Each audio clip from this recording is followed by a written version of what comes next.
मंगल और शुक्र की युति, वीनस और मार्स, ये ना बहुत ही बदनाम कंजंक्शन में बोलूँगी इसे। ऐसा बोलते हैं कि ऐसे लोग बहुत सारी रिलेशनशिप्स में आते हैं, बहुत सारे पार्टनर्स को अट्रैक्ट करते हैं। तो आपके अकॉर्डिंग ये किस हद तक सही है? पहले तो शुक्र क्या है? रिलेशनशिप। मंगल क्या है? किसी चीज को फोर्स करना, एक्शन। तो शुक्र और मंगल एक साथ होते हैं तो एक्शन कहाँ पे चला जाता है? रिलेशनशिप बनाने में। यहां तक बात सही है, लेकिन राशि कौन सी है? जिसके शुक्र 10वें भाव में होंगे, जिसको करियर का भाव बोला जाता है, वहां पे इंसान का करियर एक बार बॉटम टच करके डेड होके वापस आएगा। यानी मृत संजीवनी विद्या जो है ना शुक्र, आपकी लाइफ में आपको देंगे ही देंगे जहां पे बैठे हुए हैं। 12वें भाव के शुक्र वाले इमोशंस को मोटिवेटर रखेंगे तो कुछ नहीं कर पाएंगे। इनको पैसे को मोटिवेटर रखना है, और जितना ये पैसे को मोटिवेटर रखेंगे उतना जीवन में ऊंचाइयां चढ़ते चले जाएंगे और लोग देखेंगे कि ये जीवन में तरक्की कर रहे हैं।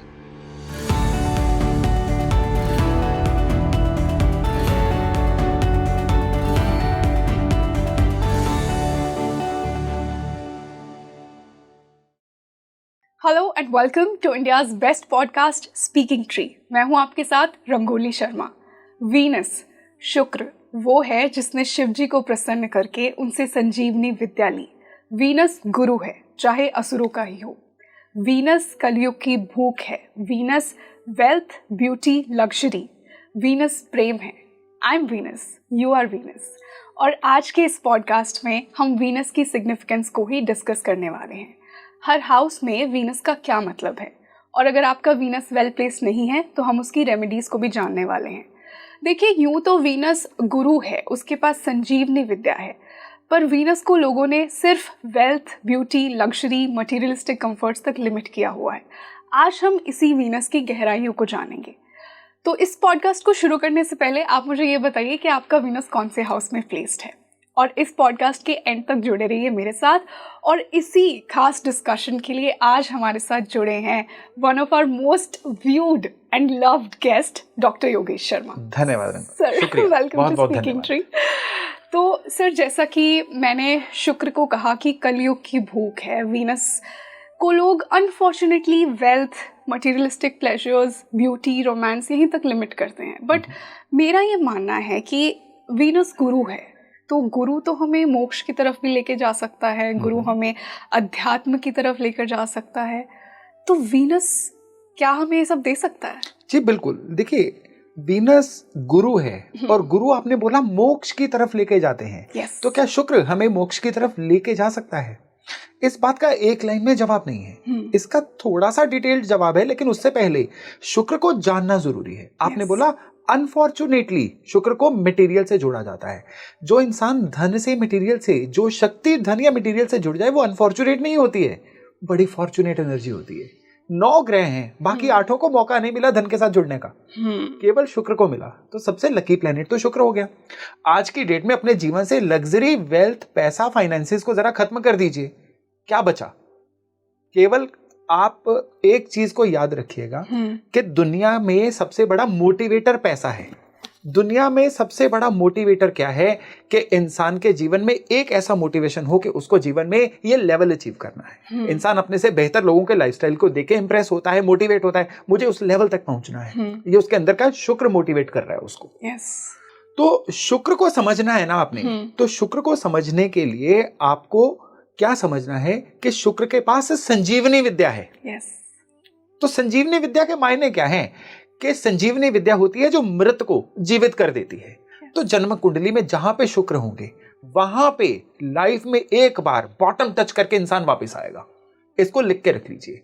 जिसके लग्न में शुक्र हैं, उसकी पर्सनैलिटी ऑल टुगेदर चेंज होगी। एक बार उसकी पर्सनैलिटी एकदम से ऐसी हो जाएगी मृत प्राय, और उसके बाद वो बाउंस बैक करके जीवन में वो पर्सनैलिटी बनेगा कि लोग कहेंगे क्या ट्रांसफॉर्मेशन है। जिसके शुक्र 10वें भाव में होंगे, जिसको करियर का भाव बोला जाता है, वहां पे इंसान का करियर एक बार बॉटम टच करके डेड होके वापस आएगा। यानी मृत संजीवनी विद्या जो है ना शुक्र, आपकी लाइफ में आपको देंगे ही देंगे जहां पे बैठे हुए हैं। सेकंड हाउस में है तो उस इंसान का बैंक बैलेंस, फाइनेंसिस एक बार जीरो टच करके वापस आएगा, और फिर जो वापसी करेगा वो इंसान दुनिया देखेगी उसको। तो आपने पूछा शुक्र मोक्ष दे सकते हैं कि नहीं। यहां पे आपने अपने सवाल का ही जवाब दे दिया कि बृहस्पति कौन है? देवगुरु, देवताओं के गुरु। और शुक्र कौन है? असुरों के गुरु। असुरों के गुरु। और असुर कौन होता है? जिसमें सुर ना हो, असुर। तो अगर मोक्ष लेना है तो हमें सुर में रहना पड़ेगा। जो सुर में नहीं है, असुर है, वो मोक्ष से उतना दूर लेके जाएगा। यानी लाइफ में जो मटेरियलिज्म का पीक है वो देवगुरु नहीं देंगे, वो दैत्य गुरु देंगे। शुक्र देंगे जीवन की वो वाली पराकाष्ठा जो इंसान को मटेरियलिज्म में लेके जाए, लग्जरीज में लेके जाए, भोग में लेके जाए। अब भोग बुरा नहीं है, मटेरियलिज्म बुरा नहीं है, बुरा उसका एक्सेस है। जब इंसान अपनी जिम्मेदारियां छोड़ के, अपने आसपास जो सोसाइटी को देना उसको छोड़ के, अपने बाकी चीजों को भूल के केवल मटेरियलिज्म में रहेगा, वो बुरा है। उतना बुरा तो अध्यात्म भी है। अगर इंसान अपने परिवार की जिम्मेदारियों को छोड़ के अध्यात्म में चला जाए, संन्यास में चला जाए, तो उसको भी तो हमारे गुरुओं ने बुरा कहा है। तो एक्सट्रीम्स दोनों तरफ बुरी हैं। इंसान बैलेंस्ड रह के अगर किसी भी चीज को करेगा वो अच्छा है। तो पैसा कमाना जुपिटर सिखाएंगे कैसे कमाना है। अब शुक्र को समझना है ना, बुध और गुरु को भी समझना पड़ेगा। बुध क्या है? सीखना। ये भी सीख लूं, वो भी सीख लूं, ऐसा भी सीख लूं, वैसा भी सीख लूं, क्यूरियोसिटी जी। लेकिन उस सीखने को बैंक अकाउंट में कैसे दिखाना है, कमाना कैसे है, वो बृहस्पति है। वो वाला विजडम जो आपके सीखे हुए को पैसे में कन्वर्ट कर देता है। अब उस कन्वर्टेड पैसे को अपनी खुशी के लिए यूज कैसे करना है, वो शुक्र है। जिनके शुक्र बहुत ही ज्यादा किसी प्रोमिनेंट पोजीशन पे हो, राहु के द्वारा इंस्पायर्ड हो, ऐसे लोग फिजूल खर्च बहुत होंगे। ऐसे लोग क्या करेंगे, अपने घर को म्यूजियम बना के रख देंगे। किसी के घर का इंटीरियर देख के आपको उसके शुक्र का अंदाजा हो जाएगा। जिनके शुक्र अच्छे हैं वो अपने घर में महंगी लेकिन कम चीजें रखेंगे, लाइट रखेंगे घर को। जिनके शुक्र पाप प्रभाव में है वो अपने घर को ठूस ठूस के महंगी चीजों से भर के रखेंगे। ऐसे लोगों की पर्सनैलिटी में भी आपको देखेगा टॉप टू बॉटम ब्रांड के में वो लिपे रहेंगे, लेकिन फिर भी एक पर्सनैलिटी में ग्रेविटी नहीं आ पाएगी। पर्सनैलिटी की ग्रेविटी देते हैं शुक्र जब बृहस्पति से इंस्पायर्ड हो। शुक्र और गुरु आपस में मित्र नहीं है, लेकिन अगर शुक्र पे बृहस्पति का प्रभाव हो तो ऐसे लोग बड़े सिलेक्टिव हो जाते हैं, बड़े महंगे दिखते हैं। आपने कभी भी जो मिलियनेयर बिलियनेयर हैं उनको कभी भी ब्रांड का लेबल लगा के चलते हुए नहीं देखा। सादे कपड़े पहनते, लेकिन उनके ऑरा में से सिंप्लिसिटी, उनकी ग्रेविटी झलकती है। ये होता है जब शुक्र के ऊपर बृहस्पति दृष्टि देते हैं। शुक्र के ऊपर मंगल दृष्टि देंगे तो ऐसे लोग क्या हैं, लव अफेयर्स में, पर्सनल रिलेशंस में बड़े फोर्सफुल से हो जाएंगे। शुक्र के ऊपर केतु दृष्टि देंगे तो इंसान चीजों को छोड़ छाड़ के, या कह लीजिए कि ऐसा इंसान जो है वो चैरिटी करने में ज्यादा यकीन रखेगा। शुक्र के ऊपर राहु मैंने आपको बता ही दिया, ज्यादा लाउड बना देते हैं। शुक्र के ऊपर बुध होंगे ना तो ऐसा इंसान क्या करेगा, रेट टैग बन जाएगा, हर जगह पे अपने प्राइजेस बताता रहेगा।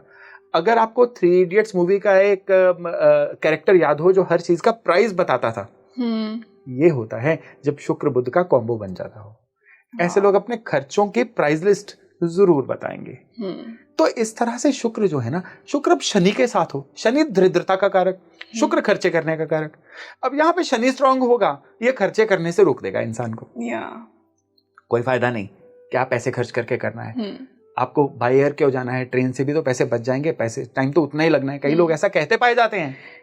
लेकिन जिनके शुक्र बहुत अच्छे होते हैं वो कहते हैं नहीं, टाइम इज मनी। तो शनि शुक्र के बीच में आपस में मित्रता होते हुए भी ये द्वंद है। शनि आपको एक संकुचित सर्कल में रखेगा, शनि आपको कहेगा कोई फायदा नहीं है ज्यादा पैसे खर्च करने का। शुक्र कहेगा कि मेरी तो सेटिस्फेक्शन खर्च करके ही बनेगी। तो इस तरह से शुक्र जो है ये अकेले नहीं चलता है, शुक्र बाकी प्लैनेट्स के समन्वय से चलता है। शुक्र केवल लग्जरी मटेरियलिज्म नहीं है, शुक्र जो है ये बाइनरी चॉइसेस भी है। जीवन की चॉइसेस, आप अपने जीवन में जो भी हैं अपनी चॉइसेस की बदौलत है।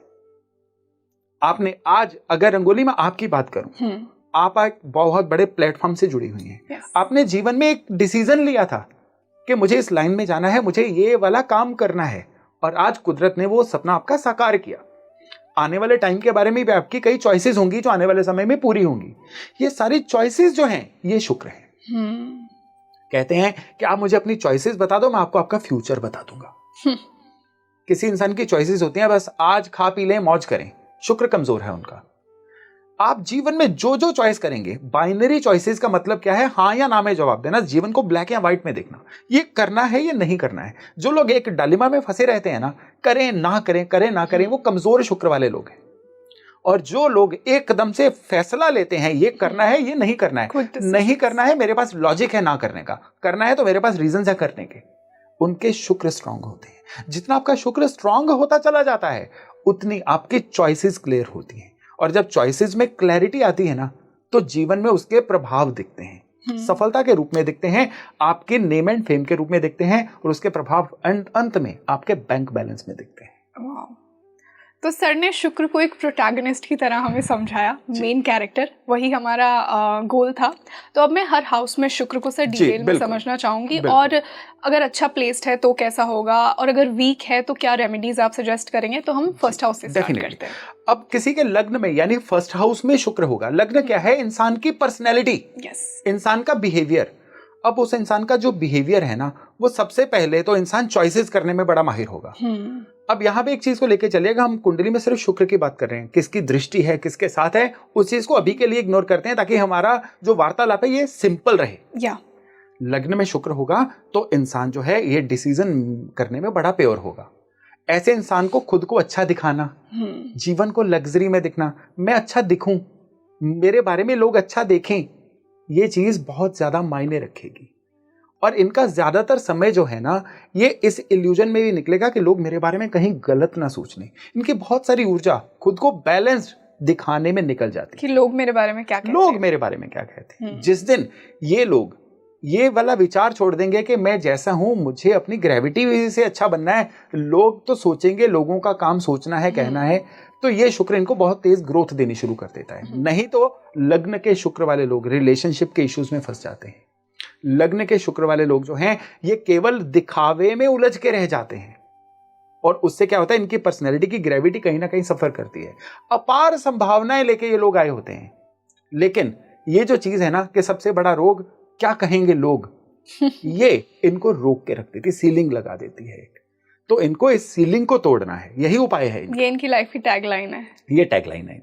इसके बाद इनकी लाइफ में स्टीप ग्रोथ होती है। और इनको अपने रिलेशनशिप्स में क्यों रिलेशनशिप इशू आते हैं? क्योंकि जो लग्न है ना, यहाँ पे नेचुरल ऊर्जा रहती है सूरज की। सूर्य और शुक्र आपस में बनती नहीं है। यहाँ पे शुक्र बुझा बुझा महसूस करते हैं, शुक्र रिलेशनशिप भी है। तो ऐसे इंसान अपने पार्टनर के द्वारा गलत फहमियों का शिकार होते हैं, और इस वजह से रिलेशनशिप में चैलेंजेस आते हैं।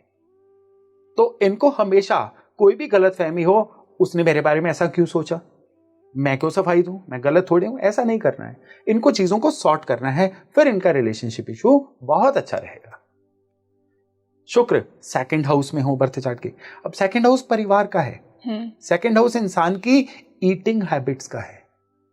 उसके पास खर्चे वर्चे निकाल के पैसा कितना बच गया, ये सेकंड हाउस से पता चलता है। और वर्चुअली कहें तो सेकंड हाउस जो है इंसान की अर्निंग कैपेसिटी है। कई लोग मेरे से पूछते हैं मैं कितना पैसा कमा पाऊंगा। अब कितना का जवाब फिगर्स में तो नहीं दिया जा सकता, तो उनका सेकंड हाउस देखा जाता है। सेकंड हाउस अच्छा हो तो उनको कहा जाता है कि पिछली इतनी पीढ़ियों से जिसने किसी ने इतना नहीं कमाया ना, आप उतना कमा सकते हो।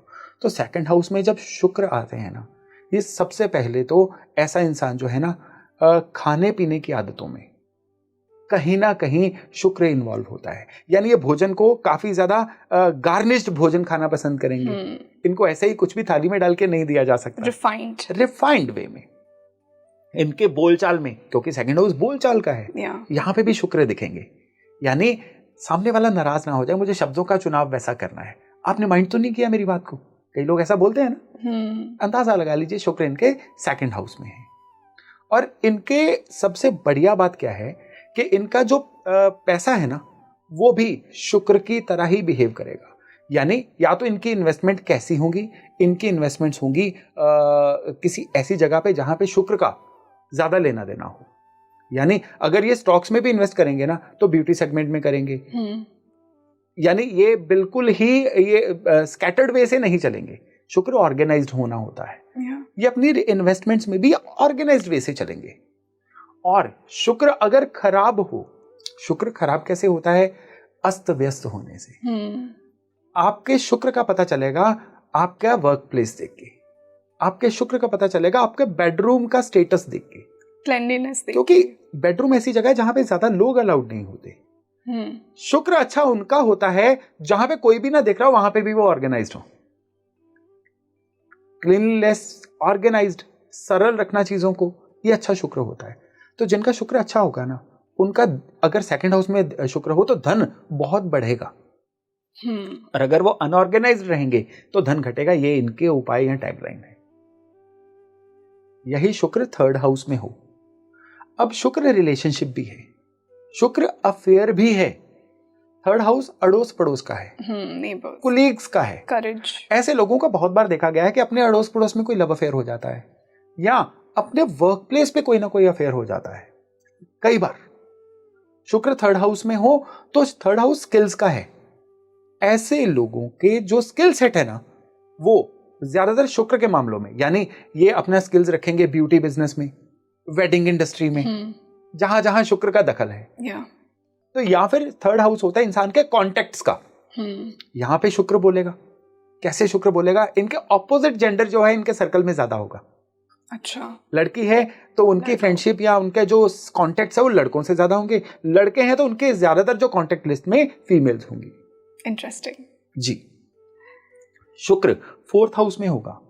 फोर्थ हाउस में ना चंद्रमा की ऊर्जा होती है, इमोशनल ऊर्जा, और शुक्र रिलेशनशिप के कारक। अब इन दोनों को जोड़ लीजिए, रिलेशनशिप में इमोशनल। ये रिलेशनशिप में ना हर दूसरी बात पे कहेंगे तेरी बात मेरे दिल पे लगी है, आप मेरा दिल दुखा दिया आप लोगों ने, यानी दिल दिल दिल दिल दिल दिमाग से काम नहीं लेंगे। शुक्र फोर्थ हाउस में। तो ऐसे लोगों को जीवन में जब भी तकलीफ आएगी ना, अब हम एस्ट्रोलॉजी की बात कर रहे हैं ना, कई बार बीच में लाल किताब के रेफरेंसेस आ जाते हैं। हाँ। तो लाल किताब के रेफरेंसेस क्या हैं कि कुछ एक कंडीशंस फुलफिल करनी होती है। शुक्र चौथे घर में हो तो इंसान की 2 शादियां होती हैं। और 2 शादियां क्यों होती हैं? ये इंसान इमोशनली किसी को ना नहीं बोल पाता। उसकी लाइफ में ऐसे लाइफ पार्टनर्स आ जाते हैं कि जिनको ये कमिट कर देता है और शादी करनी पड़ जाती है। इतना इमोशनल होता है, इतना इमोशनल हो जाता है ये। तो इनको हमेशा रिलेशनशिप में इमोशनली कमिट करने से बचना होगा, नहीं तो जिंदगी बड़ी खराब हो जाएगी। लोगों से एक शादी नहीं संभल रही, इनको 2-2 संभालनी पड़ जाएंगे ये। लेकिन इसको रूल नहीं मानना है कि सेकंड फोर्थ हाउस का शुक्र होगा तो 2 शादियां होंगी। लेकिन फोर्थ हाउस का शुक्र इमोशनल कमिटमेंट की वजह से इंसान को मल्टीपल रिलेशंस में डाल सकता है। केपेबल है, मतलब केपेबल है। अब शुक्र 5वें भाव में आ जाए, 5वें भाव में फिर सूर्य की एनर्जी। तो यहाँ पे क्या है? शुक्र रिलेशनशिप। लेकिन 5वें भाव में सूर्य की एनर्जी से पहले तो चेक कर लीजिए है क्या। ये लव अफेयर्स का घर है। अब लव अफेयर्स के घर में शुक्र खुद आ गए तो क्या करेंगे? ऐसे इंसान का एक लाइफ में ना अफेयर्स में जाना उसके लिए बड़ी मामूली बात बन जाएगी, कोई बड़ी बात नहीं होगी। लेकिन यहाँ पे शुक्र सूर्य के घर में है तो रिलेशनशिप चूज करने में ये लोग समझदार नहीं हो पाते। अच्छा, तो किसी से भी रिलेशन बन गए, किसी से भी अफेयर हो गया और वो चला और बबल की तरह फूट गया। इनके अफेयर ज्यादा चलते नहीं है। 5वें भाव के शुक्र वालों को ना हम स्पेशली कहते हैं भैया लव मैरिज मत करना क्योंकि इनकी चॉइस इतनी इम्पल्सिव हो जाती है कि भावनाओं में बह के एकदम से शादी तो कर ली, बाद में पछताए। और मोस्टली करते भी वही हैं क्योंकि वीनस 5th में तो वो खुद का ही पसंद करना चाहेंगे। बिल्कुल, तो ये इनको अवॉइड करना है। अब 5म भाव में शुक्र है ना, 5म भाव जो है अचानक से इंसान के अंदर जो एक फीलिंग आ जाती है ना, पैसा बहुत कमाना है, जल्दी कमाना है, ये 5म भाव उसकी एनर्जी भी कैरी करता है। यहाँ पे शुक्र आएगा तो ऐसा इंसान तेजी से पैसे तो कमाना चाहेगा लेकिन शुक्र मेहनत नहीं करने देते हैं। अच्छा, अब यहाँ पे इंसान अगर अपने शनि को भी सही करे, मेहनत करना शुरू हो जाए तो फिर ये शुक्र मटेरियलिज्म की ऊंचाइयों पे भी लेके जाते हैं। अभी तक आपने एक चीज नोट की, हमने 5 घरों की बात की। अब 5 भावों में आपको ये चीज साथ में ऐड करनी है कि संजीवनी। 5म भाव में क्या है? ऐसे इंसान का लव रिलेशन एक बार डेड होके वापस रिवाइव करेगा। 5वां भाव संतान का है, तो ऐसे इंसान की संतान एक बार लाइफ का बॉटम टच करके वापस आएगी। क्रिएटिविटी का भी है, क्रिएटिविटी का भी है। एक पॉइंट ऐसा आ जाएगा ऐसे इंसान की क्रिएटिविटी डेड हो जाएगी और फिर से बाउंस बैक करेगा। तो सर कहीं ना कहीं वीनस की स्टोरी है कि एक बार नीचे लेकर आता है और फिर बाउंस बैक करता है, जैसे आपने फर्स्ट में बताया। मैंने संजीवनी विद्या की बात की। अच्छा, ओके। संजीवनी विद्या मरने के बाद ही तो जिंदा करेगी। हाँ। जिंदा को क्या ही जिंदा करेगी। तो जहां पे शुक्र है संजीवनी विद्या तो एक्टिव होगी। तो आप इसको अदर वे में लिख लो कि नीचे जाके वापिस आएगा। प्रॉपरली चीजों को फ्लक्चुएट करवाना मंगल का काम है। कभी किसी रोज एक पॉडकास्ट मंगल पे करेंगे, उसमें मंगल की चीजें पता चलेंगी। लेकिन आज शुक्र की बात हो रही है। शुक्र 6ठे घर में हाउस वाइज नीच माना जाता है। राशि वाइज तो कन्या राशि में मंगल नीच शुक्र नीच होता है, लेकिन छठे भाव में भी शुक्र के जो रिजल्ट्स है ना, शुक्र छठे भाव की एनर्जी से ना कॉप अप नहीं कर पाता, तो वो कैसे है, बड़ा सुस्त, बहुत ही एक डेड एंड में पड़ा रहता है। जैसे कि आप अपने स्टूडियो में पूरी तरह से क्रिएटिव हो, लेकिन इमीडिएटली आपको किसी कारणवश एयरपोर्ट अथॉरिटी ऑफ इंडिया के ऑफिस में जाना पड़े, स्टेशन मास्टर के ऑफिस में जाके बैठना पड़े, तो वहां का माहौल आपके अकॉर्डिंग नहीं है, तो मे बी वो आप वहां पे इतना क्रिएटिव, इतना लाइवली फील ना करो। होता है ना हर एक के साथ कि जो जिसका माहौल नहीं है वो वहां पे उतना ज्यादा एक्टिव फील नहीं करता है। तो छठे भाव में शुक्र का फील्ड नहीं है। छठा भाव है जी तोड़ मेहनत करने का, शुक्र है स्मार्ट वर्क। छठा भाव जो है ये है कर्जा लेके काम चलाने का, शुक्र है दाता देने वाला। Opposite energies. तो शुक्र यहाँ पे नीच जैसा फील करता है। तो जिनके भी छठे भाव में शुक्र होगा ना, उनको क्या होगा कि लाइफ पार्टनर के साथ या तो कोई डिफरेंस ऑफ ओपिनियन, या लाइफ पार्टनर की शादी के बाद हेल्थ कहीं ना कहीं कोई गड़बड़ होनी शुरू हो जाती है, या फिर ऐसे लोग क्या करते हैं, शुक्र की वजह से कर्जे लेते हैं। पत्नी ने फोर्स किया तो कर्जा लेना पड़ गया कि पत्नी की डिमांड्स थी, या फिर शादी के लिए कर्जा लेना पड़ गया, चाहे वो सर एग्जॉल्टेड शुक्र हो या कंफर्टेबली बैठा हो। यहाँ पे क्या है कि शुक्र एग्जॉल्टेड होगा तो ये इफेक्ट थोड़े से कम होंगे, क्योंकि तब शुक्र अपना थोड़ा सा एक्टिव मोड में होगा, लेकिन फिर भी छठे भाव के रिजल्ट तो आएंगे। छठे भाव के रिजल्ट तो आएंगे, ये वही बात। और हमारे वो दर्शक जो अभी इस समय ये सोच रहे हैं ये राशि एग्जॉल्टेड भाव क्या बात कर रहे हैं, तो उनको बता दूं भाव डिफरेंट होते हैं, राशियां डिफरेंट होती हैं। उसके लिए एक बार बेसिक नॉर्म जरूर क्लियर करने पड़ेंगे, नहीं तो कंफ्यूजन बढ़ेगी। Yes sir. तो शुक्र सप्तम भाव में, 7th हाउस में होना, ये जीवन साथी का भाव। यहाँ पे शुक्र नॉर्मली तो ये माना जाता है शुक्र बहुत अच्छे हैं, लेकिन फिर भी यहाँ पे बुध की एनर्जी है। 7वें भाव में बुध की बड़ी नेचुरल ऊर्जा होती है शुक्र के साथ साथ। शुक्र यहाँ पे कंफर्टेबल तो हैं, लेकिन ज्यादातर शुक्र 7th हाउस में होना तो शादी के पहले 1 या 2 साल थोड़े से अनकंफर्टेबल बीतते हैं, उसके बाद शादी बैलेंस होनी शुरू होती है। ऐसे में देखा जाता है कि ऐसे इंसान को अपने जीवन साथी के साथ तालमेल बिठाने में बड़ी दिक्कत होती है, स्पेशली अगर अपनी चॉइस की मैरिज हो ना, तो ऐसे में 7th हाउस के शुक्र में बहुत बार देखा गया है कि ऐसे इंसान को ना अपने जीवन साथी के 2 चेहरे देखने को मिलते हैं, शादी से पहले वाला और शादी के बाद वाला, और झगड़े इस बात के होते हैं कि तुम बदल गए हो। तो इन लोगों को इस बात के लिए तैयार रहना चाहिए, तभी शादी अच्छी चलेगी। शुक्र 8वें भाव में होना, 8वां भाव होता है रहस्यमय ऊर्जा का भाव, मिस्टीरियस। इसको आयु का भाव भी बोला गया है। तो 8वें भाव में शुक्र हो तो खुद का लाइफ की एनर्जी बॉटम टच करके वापस आती है। अच्छा। हाँ, शुक्र जाने नहीं देते दुनिया से, लेकिन एक बार बॉटम टच करके इंसान वापस आता है। कोई ऐसी डिजीज दे देंगे, डिसीज हो सकता है, या कोई इंस्टांस ऐसा हो सकता है कि जिसमें एक बार ब्रेकडाउन के बाद इंसान वापस आए। शुक्र अष्टम में होंगे तो ऐसा इंसान जो है ना, ये अपनी चॉइसेस करने में ब्लॉक्ड रहेगा, सही चॉइसेस नहीं कर पाएगा, क्योंकि यहाँ पे शुक्र ब्लॉक्ड है, उसकी एनर्जी ब्लॉक्ड है। तो ऐसे इंसान को चॉइसेस करने के लिए हमेशा किसी और इंसान की मदद लेनी चाहिए, तभी इनकी जीवन साथी की नहीं, शुक्र खुद जीवन साथी का कारक है, यहाँ जीवन साथी भी ब्लॉक भी रहेगा। अच्छा। इनको किसी प्रोफेशनल की बड़े डिसीजंस लेने में मदद लेनी चाहिए, तभी चीजें अच्छी रहेंगी। शुक्र 9th हाउस में होगा, भाग्य का भाव। भाग्य का भाव गुरु का भाव है। गुरु और शुक्र आपस में कंफर्टेबल नहीं होते। अभी इसके बारे में बताता हूं, लेकिन उससे पहले न्यूमरोलॉजी का एक बड़ा अच्छा फैक्ट मुझे याद आ गया। न्यूमरोलॉजी में बृहस्पति को कौन सा नंबर दिया गया है? 3 नंबर। अगर आप देवनागरी लिपि में हिंदी में 3 को लिखेंगे तो इस तरह से इंग्लिश जैसा ही 3 लिखा जाता है। और न्यूमरोलॉजी में शुक्र को कौन सा नंबर दिया गया? 6। और देवनागरी में शुक्र को लिखना है तो कैसे लिखेंगे? 3 को उल्टा करके। 3 को जो मिरर इमेज है वो 6 है, राइट? तो हिंदी में कहावत है 36 का आंकड़ा। 36 का आंकड़ा इसी से बना है, 3 और 6 पीठ से पीठ जोड़ के बैठे हुए हैं। यानी गुरु और शुक्र के विचार आपस में नहीं मिलते तो पीठ से पीठ जोड़ के बैठे हुए हैं। ये होता है 36 का आंकड़ा। तभी गुरु और शुक्र को आपस में कहा गया है अच्छा संबंध नहीं रखते। लेकिन जब गुरु के डोमेन में शुक्र आएगा तो ये गुरु के तत्व को अच्छा ही करेगा, शुक्र के अंदर गुरु का तत्व आएगा। गुरु का तत्व क्या होता है? ग्रेविटी को हिंदी में क्या कहते हैं? गुरुत्व आकर्षण। यानी वो वाली चीज कि जिसमें गुरु आ जाए आपको भारी बनाती है, जमीन से जोड़ के रखती है आपको। एक जिसके इंसान का हमने तारीफ करने को कहते हैं ग्रेविटी है इस बंदे में, इसकी बातों में ग्रेविटी है। तो शुक्र में ग्रेविटी आ जाती है। ऐसे लोगों का जो शुक्र होता है, ऐसे लोग जिससे भी मिलते हैं ना, लोग इनको भूल नहीं पाते हैं। इन लोगों को खुद को इंट्रोड्यूस करवाने की जरूरत नहीं होती है। जहां पे जाएंगे अपनी एक छाप बना जाएंगे। 9वें घर के शुक्र वाले आजमा के देख लीजिएगा, किसी को भी एक चार्म होगी उनकी, चार्म होगी, एक ऑरा, एक करिश्मा बन जाता है। तो शुक्र 10th हाउस में आ जाएं।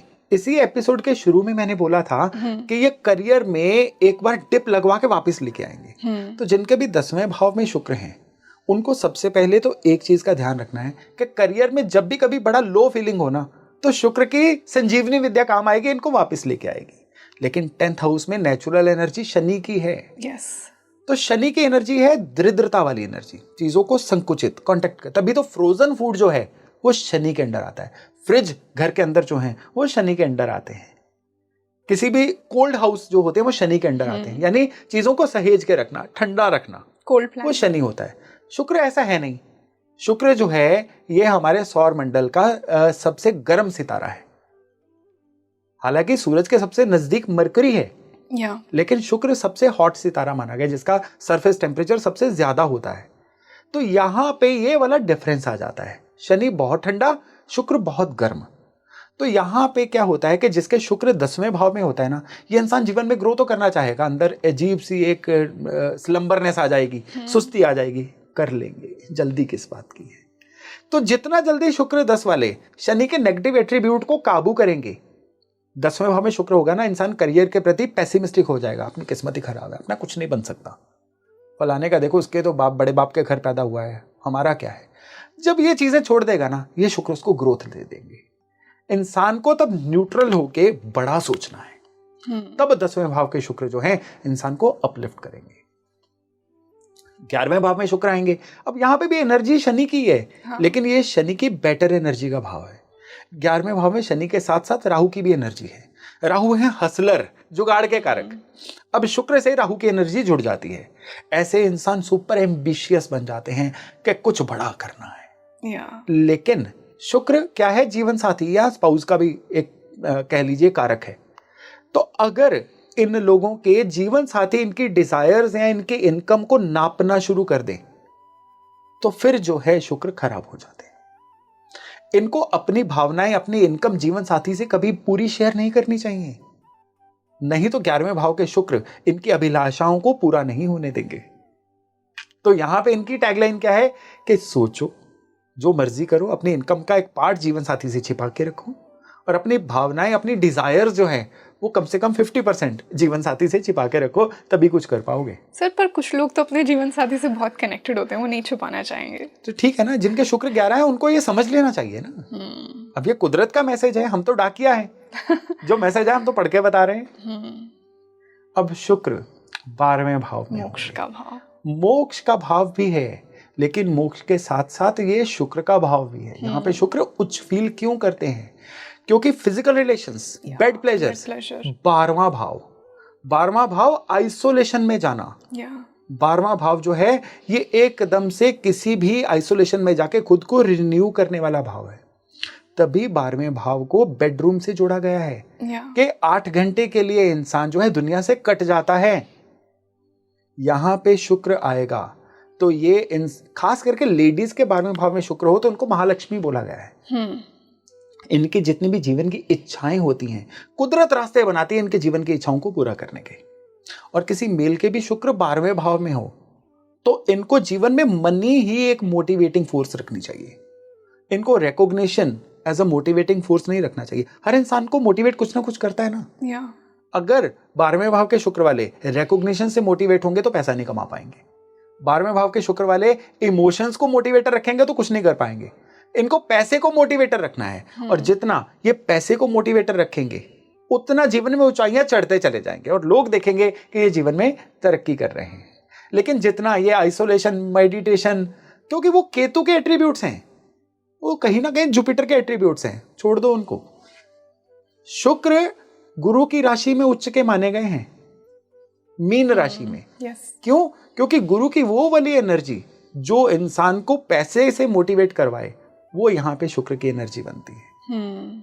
तो यहाँ पे मोटिवेशन का अपना कारण पहचानिए, फिर देखिए जीवन कितनी तरक्की देता है। ओके सर, तो हमने अब हर हाउस में शुक्र को डिस्कस किया। अब इसी से मैं शुक्र के ना कुछ स्टीरियोटाइप्स हैं ज्योतिष में भी, मैं उन पे लाइट डालना चाहूँगी। जैसे मेरा एक कंजंक्शन है जिसके बारे में मैं बहुत पढ़ती हूँ, मंगल और शुक्र की होती है, वीनस और मार्स। ये ना बहुत ही बदनाम कंजंक्शन में बोलूँगी इसे। ऐसा बोलते हैं कि ऐसे लोग बहुत सारी रिलेशनशिप्स में आते हैं, बहुत सारे पार्टनर्स को अट्रैक्ट करते हैं। तो आपके अकॉर्डिंग ये किस हद तक सही है? देखिए, सबसे बड़ी बात क्या है कि सिर्फ शुक्र मंगल को एक साथ देख के एक डिक्टम दे देना कि ये लोग अपने कैरेक्टर में नहीं रहते हैं, ये लोग मल्टीपल रिलेशंस में चले जाते हैं, ऐसा नहीं होता है।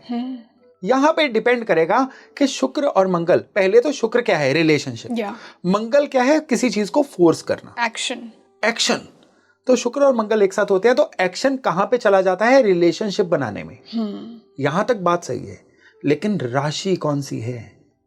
जिस राशि में होंगे वहां का शुक्र मंगल रिजल्ट देंगे। शुक्र मंगल अगर मेष राशि में है तो ऐसा इंसान जो है ये किसी भी रिलेशन को फटाफट, जैसे कहते हैं ना कि आज रिलेशन बना कल टूट गया, ऐसी चीजों में रहेंगे। वृष राशि में होंगे तो रिलेशनशिप के पीछे money will be the force. Mithun में होंगे तो अपने कॉन्टेक्ट्स में ही ऐसे रिलेशन बना, छूट गया, जरूरी नहीं है कि वो फिजिकल लेवल तक जाए। अच्छा। और कर्क में होगा तो सिर्फ इमोशनल लेवल तक रहेंगे। सिंह में होगा तो रिलेशनशिप के पीछे नेम एंड फेम कमाना होगा। कन्या में रहेगा तो ऐसा होता है जैसे ऑफिस में अपने सबऑर्डिनेट्स को एक्सप्लॉइट करना, कुछ वैसा रहेगा। तुला में होगा तो उस रिलेशनशिप के पीछे शादी करना एक मंशा रहेगी। वृश्चिक में होगा तो कोई हिडन डिजायर्स होंगी जिसके पीछे ये वाला रिलेशन बनेगा। और धनु में होगा तो सामने वाले को बिल्कुल फेथ कर लेना, उसकी बातों में आ जाना, ये वाला रिलेशनशिप बनेगा। मकर में होगा तो वर्क प्लेस पे ऐसे रिलेशन बनेंगे, कुलीग्स। और अगर कुंभ में होगा तो कोई एम्बिशन होगी जो कॉमन होगी दो पार्टनर्स में, जहां पे एम्बिशन कॉमन मिलेगी वहां पे संबंध बन जाएंगे। और अगर मीन में होगा तो फिर रिलेशंस नहीं बनेंगे। क्यों? फिर वो चीज जो है एक पक्के रिलेशंस की तरफ जाएगी, एक सोल कनेक्शन होगा, रिलेशन बने, फिर सोल कनेक्शन होगा। अच्छा। और सर अगर यही वीनस मार्स 12th में हो, बेड प्लेजर के हाउस में, तो वहां पे ये राशियों के अनुसार ही चीजें जो है काफी ज्यादा लाउड हो जाती हैं। अच्छा, इफेक्ट बढ़ जाएगा, लेकिन राशि के अनुसार ही बढ़ेगा। सीधा ये डिक्टम दे देना, यहाँ पे क्या होता है कि किसी भी इंसान की मॉरल वैल्यूज 12वें घर से डिसाइड नहीं होती, उसकी मॉरल वैल्यूज उसके लग्न से डिसाइड होती हैं। 12th हाउस में शुक्र मंगल हो और उनका जो लग्न लॉर्ड है ये काफी अच्छा पोजीशन में हो, बृहस्पति के किसी भी प्रभाव में आ रहा हो, तो फिर शुक्र मंगल को भूल जाइए ना। फिर शुक्र मंगल तकलीफ नहीं देंगे, फिर वो कैरेक्टर से गिरने नहीं देंगे। लग्न लग्नेश कमजोर हैं तो फिर ये जो शुक्र मंगल है इंसान को अपनी मॉरल वैल्यू से डाउन ले जा सकते हैं। इनकी एनर्जी डोमिनेट, यानी शुक्र मंगल का आपने डिक्टम देना है तो लग्न को देखना बड़ा जरूरी है। लग्न वो फोर्स है जो इंसान को अपनी मॉरल वैल्यूज, फैमिली वैल्यूज के साथ बांध के रखती है। वो ढीली पड़ेगी तो फिर इंसान का कैरेक्टर जो है खराब हो सकता है। और सर अगर इसी तरह एक और कंजंक्शन है राहु और वीनस, इसको भी बहुत एम्पलीफाई करके बोला गया है कि ये लोग भी बहुत प्ले बॉय होते हैं। लाइक अगर एक मेल के चार्ट में हो जाए तो तो देखिए राहु है क्या? राहु है डिजायर भी है, राहु है parallel way of doing some work. Rahu जब चलते हैं ना तो राहु कहते हैं कि इस काम को करने का कोई और वे तो होगा, सीधे रास्ते से तो हम नहीं चलेंगे। राहु भ्रम की स्थिति भी है।